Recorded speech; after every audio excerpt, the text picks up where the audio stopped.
The fluorescent lights hum above your desk at 5:47 a.m. Your eyes burn from scanning 3 monitors for 12 hours. The office smells like cleaning chemicals and stale double espresso. You stare at a cell in a massive Excel sheet. Your hands shake slightly as you adjust the formula again. You are checking for a single error in a 10K filing. One decimal point out of place could end your career. You are 23 years old with $94,000 in debt. Every dollar you earn belongs to the bank and the government. You live in a cramped studio with a leaking ceiling. Your only luxury is the hope of a year-end bonus. This is the foundation of the global financial engine. You are the cheapest labor in the most expensive city. You grind because you have no other choice but success. The deal is small and practically invisible to the firm. A local startup founder meets you at a midtown cafe. He is desperate for a seed round of $50,000. You have spent weeks auditing his messy books and receipts. He explains his dream while his hands tremble over coffee. He shakes your hand with a firm and sweaty grip.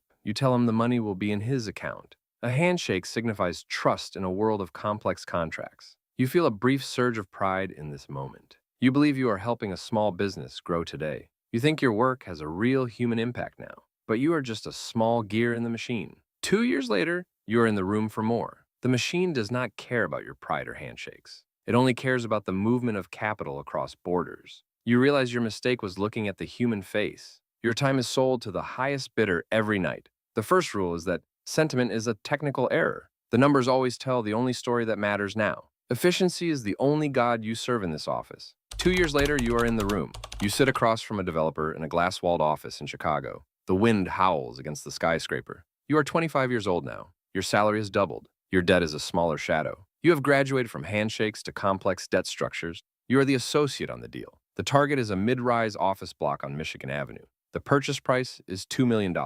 You are not looking for a dream or a community. You are looking for a 22% internal rate of return. You analyze the cap rate with surgical precision. You layer the capital stack with mezzanine debt and senior loans. Every basis point is a battleground. The spreadsheet is your only source of truth. To reach that 22%, the math is brutal. You must reposition the asset immediately. This is the professional term for clearing the building. There is a family-run bakery on the ground floor. There is a small nonprofit on the third floor. You do not meet the owners in a cafe.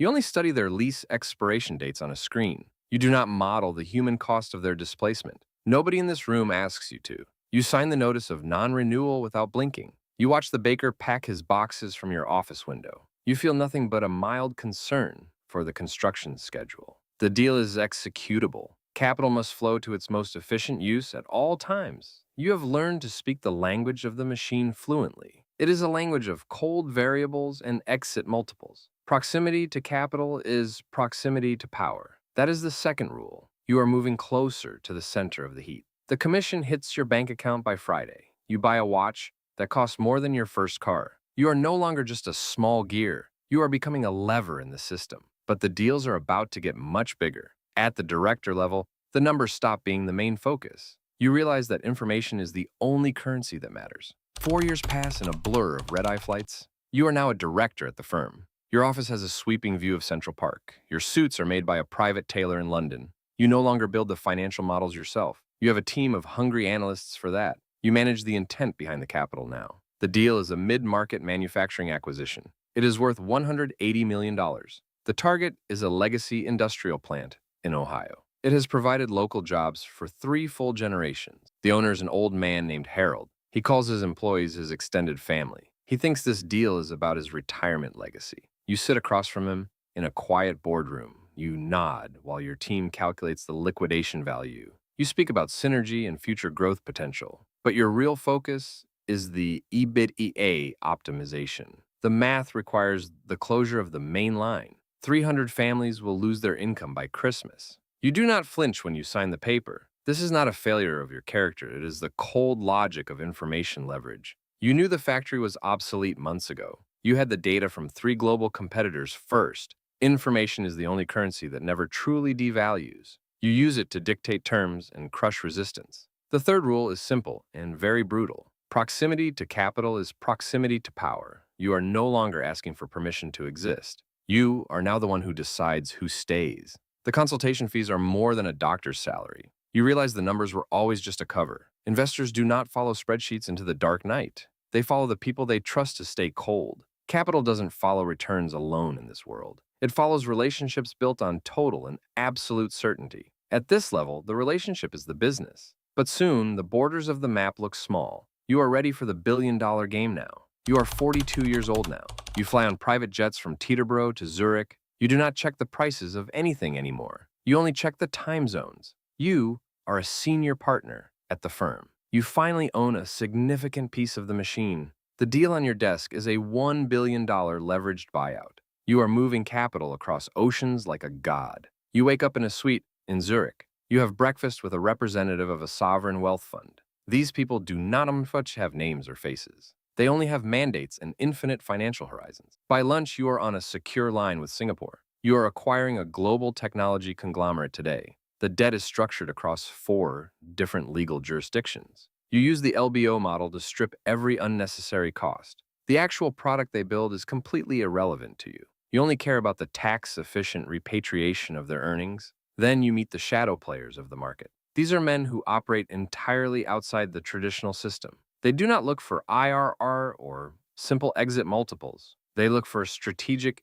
influence over entire geographic regions. You negotiate in a silent room in Geneva. The air is perfectly filtered and smells like nothing. You realize you are no longer just playing with money. You are playing with the infrastructure of the modern world. You feel a cold and steady thrill in your chest. This is the 4th rule of the global system. At this scale, the physical asset is completely invisible. The employees and the software are just flickering ghosts. Only the movement of capital is real and permanent. You do not look at the human faces on the screen. You only look at the calculation of the carry. Your loyalty is not to a country or a person. Your loyalty is to the absolute efficiency of the machine. You are now a primary architect of the financial reality. You close the deal while the rest of the world sleeps. You sign the digital documents from 30,000 feet. You earn more in one night than an entire town. But the heat of the game is shifting again. You are moving toward the final and coldest endgame. At the chairman level, the power becomes absolute and silent. You are about to become a part of the history books.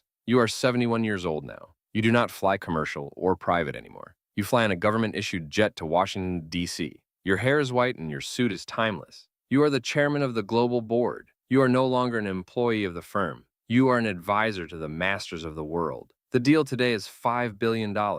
It is a sovereign debt restructuring for a collapsing nation. The meeting is in a secure wing of the Treasury. You sit between a Secretary of State and a king. There are no spreadsheets on the table here. There are only maps of energy pipelines and trade routes. You are not calculating IRR for investors today. You are calculating the stability of an entire continent. $5 billion is just a digit in a database. It is the price of keeping the lights on. You look at the starving population as a statistic. The human suffering is just a variable in the model. The first layer of the deal is the energy grid. You trade the nation's natural resources for immediate liquidity. The legal fees alone are more than a small city. You strip the sovereignty of the people for a decade. They will pay interest on this debt for generations. You do not feel the weight of their future. You only feel the friction of the negotiation process. You understand that countries are just corporate entities now. They are assets to be managed by the machine. The second layer is the alignment of global power. You secure the mineral rights for a tech giant. You move the pieces on the board with precision. Proximity to capital has become proximity to the sun. You are so close that you are blindingly bright. People at this level do not have personal lives. You have become a pure function of the system. You are the invisible hand of the global market. You operate in the silent vacuum of pure power. This is the final rule of the financial engine. At this level, the money has completely vanished. Only the influence and the structure remain behind. The machine has no heart or moral compass today. It only has a relentless drive for total equilibrium. You have reached the summit of the mountain now. You look down and see nothing but the fog. You have successfully become the machine itself at last. The Potomac River is dark and cold this evening. You stand alone in a silent, marbled hallway of power. Your long work is finished, and your influence is absolute. You have moved billions and restructured millions of lives. But the machine has no memory of your name. It only remembers the efficiency of the capital you moved. You are 71 years old and you are tired. Your time at the summit of the world is over. Capital does not belong to people or to nations. It is a biological force with its own path. It flows through human bodies like blood through veins. We are just the temporary vessels for its movement. The machine requires constant growth to survive the night. It demands a fresh sacrifice of youth every morning. This is the only true rule of the system. The American dream is just a cold marketing campaign. The scene shifts back to a dark office downtown. The subway rattles beneath a different set of boots. It is exactly 5:47 a.m. on a cold Tuesday. A lukewarm coffee sits on a cluttered desk again. 3 monitors glow with the same blue light today. A new analyst stares at a cell in Excel. He is 23 years old with a heavy burden. He has $94,000 in student debt today. He does not know that he is already gone. He thinks he is building a personal life today. He believes he is the master of his own fate. But he is just the foundation of the engine. He is the fresh fuel for the next billion. He adjusts a formula and waits for the light. The cycle begins again with a single mouse click. The machine takes another step forward into the dark.